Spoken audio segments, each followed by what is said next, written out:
Hello, welcome to another SINoALICE video. So today I'll be going through the New Year events and the new missions as well as the new banners that they're bringing into the game now. So first of all, I'll just go directly from the database simply because these aren't actually live yet. So first of all, let's quickly just check on the end of year Purification Sweep campaign.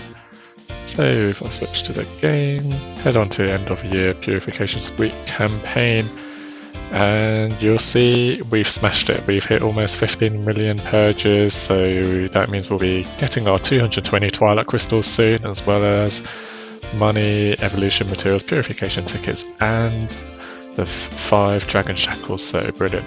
That will let me evolve another weapon to L. Going back to the events, we did actually have the end of year Grand Conquest campaign as well. That was effectively not even a 24-hour event. Well, the special stage was not even 24 hours. Hopefully, if you did manage to catch that and do that, you would have got 150 Twilight Crystals for repeating it 5 times on each of the 3 elements. And that about wraps up all of the current events. In terms of the upcoming events, we're going to have Ogre coming back soon. So now hopefully with some ebony armor, this is going to be a bit easier. Moving on, we also have a double XP and half AP cost event. So in terms of rank, I'm currently rank 145, which is a rather sweet spot because I've basically made use of the big cost jump. So I can now equip up to 330 cost, and to get to the next big rank 150, that would only increase my rank cost by 3. It will increase my HP by quite a bit, 2,900, but HP doesn't really mean much in the grand scheme of things, so I may not bother farming the main story, but it does include the guerrilla events as well, so I'm probably just going to be dumping all my AP into gathering enhancement materials for weapon and armor, so that will last 2 weeks, so hopefully I can stock up on a lot. We then have a New Year's Theatre event, which apparently will give us 100 Twilight Crystals, so we'll see what that one's about soon. And then if we go on to mission, then we should see the 6th anniversary missions number 2. So these missions will be starting coming from midday or tomorrow, depending on which time zone you're in, so we'll be able to get another 90 crystals for fighting in the Colosseum 3 times, and we'll also get some enhanced materials, and we'll also get another 5 Dragon Shackles, so altogether we're getting 10, 5 from the Purification event, 5 from here, so awesome because we'll be able to evolve 2 SR weapons to L very easily. And then finally, if we move on to the gachas, we're getting quite a few, so again, if I go to the database, go into the upcoming, we're going to be getting not 1, not 2, but 5 gacha banners, which is rather crazy because we've still got Step Grimoire going on and also Feast for free as well. So the first one is the international one. This one will be a Step Grimoire, 1,200 crystals to pull the full round. So the bow, not great. It's a level 3 skill, magic defense debuff. I guess for a class weapon, it's pretty much as good as you can get. You can see the JP one is much better, level 5 skill and a DC 3, but we're not quite there yet. You'll then get Projectile Alice, which will give you 400 stats plus 1 cost, and then if you limit break, another 400 stats as well. Magic on attack on this one's not bad though. MLB is 2337. Next we have the Axe, level 3 skill and then P attack debuff. Not great in terms of Colosseum skill. P attack debuff not very useful, but at least the main skill will buff your physical attack. It does also come with a mighty 2,514 attack MLB, so that's pretty decent. Again, JP version is crazy good, level 5 skill and DC 3. And then it's another Crusher Kaguya, so we recently got Crusher Kaguya, but here's another Crusher Kaguya, so 400 stats again, plus 1 cost, and then another 400 stats if you limit break her. Then you have 2 other weapons. You have an orb, which there's not really any point talking about an orb, and then you have this flute, which stat wise isn't amazing. It's got 2,208 M attack, even though generally M attack boost weapons have higher M attack, but it is a level 4 skill, and then it's got weapon repair too, so it's okay, not great, but nowhere near as good as the JP version. Again, we can't really directly compare the 2.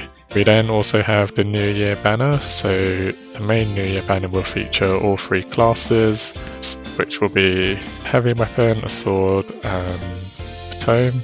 So heavy weapon first, level 3 skill, debuffs their enemy's attack, and then physical defense debuff. So it's okay stat wise, it's not brilliant. 2126 physical attack, but it's okay. And then class wise, you get Crusher, Alice, rather standard, 400 stats, 300 of which 300 is physical attack, and then another 400 physical attack if you Limit Breaker, so that's pretty decent. Onto the sword. The sword has pretty good physical attack, 2189, but skill wise it's not amazing. It's a leeching skill and DC 1, but for a class weapon that's pretty good. So that will be Breaker Red Riding Hood. As most Breaker classes go, it's 800 stats if you're Limit Breaker, of which 700 is in defense. And then you have Sork Cinderella, so this is a Shackle Curse. It's like Incantation or Shackle of Incantation, but this is only for one enemy and it's support boon 1. It's got a really high physical attack, so that's pretty good as far as debuffing goes. Stat wise, you get your usual 400 stats and then HP Arcana, so that's not really that good. And we also recently just did get a free Sork Cinderella as well, so there's not much point in rolling for that if you're a Sork. Honestly, this banner is okay. It's not a step up banner, so I guess roll for the art if you want them. The weapons are rather meh. You then have the broken down banners as well, so you've got Alice on her own, Red Riding Hood on her own, and then Cinderella on her own. And with these banners, you'll get the special class weapon, but there's also this other Crusher weapon, and then Coco the Nightmare. So if we look at the Crusher weapon, this one's okay, 2193. Physical attack, not that high. Skill wise, quite average. Level 3 skill, increase your own defenses, and then a physical attack debuff, so not amazing. And then in terms of Coco, reduces fire damage from the enemy for PvE, and then PvP skill basically reduce physical skill damage from the enemy. So very situational, basically the same as the Armor Giant, but this is the physical version, whereas the Armor Giant was the magical defense version. Overall stats are very high. Overall, this banner is, or these banners rather, are not amazing, but it does present some good art, so good luck if you do roll. I personally won't be rolling because there aren't any spears, so for now I'll hold on to my Twilight Crystals. They've also changed the Guild Box or Grimoire event as well, so they've mentioned that they've added some new Black Iron weapons. They're also going to be giving out Black Iron medals to fights as well, so it'll be interesting to see how many we get. It looks like the event lasts around 8 days as well. We also have the Black Iron Medal Exchange as well. So again, if I go to the DB, if I go into Medal Exchanges, and then for the Black Iron Medal, you can see these are the current weapons we've got already in the game: Black Iron Sword, Staff, Spear, Violin and Book. So either this hasn't been updated yet, or they're going to be updating it in the future. And it looks like it will cost 20 medals, so it'll be interesting to see how many medals we get per match. If we're only getting one, then that's not going to be great. It's going to take forever to get these. If we can only get, say, 8 medals every month, but if we get, say, 2 or 3, then that's looking a lot nicer. It may be something like 3 for a win, 2 for a loss or something.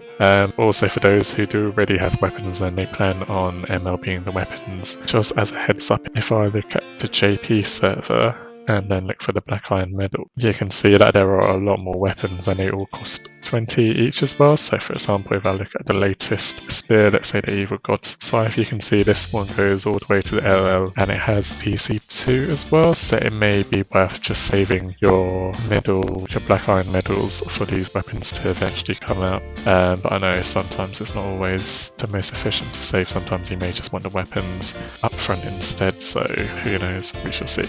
Okay, well that about wraps it up for today. I hope you all have a happy new year, and thanks for watching. Leave a like, comment and subscribe as usual if you want to see more SINoALICE videos. Thanks now. Bye.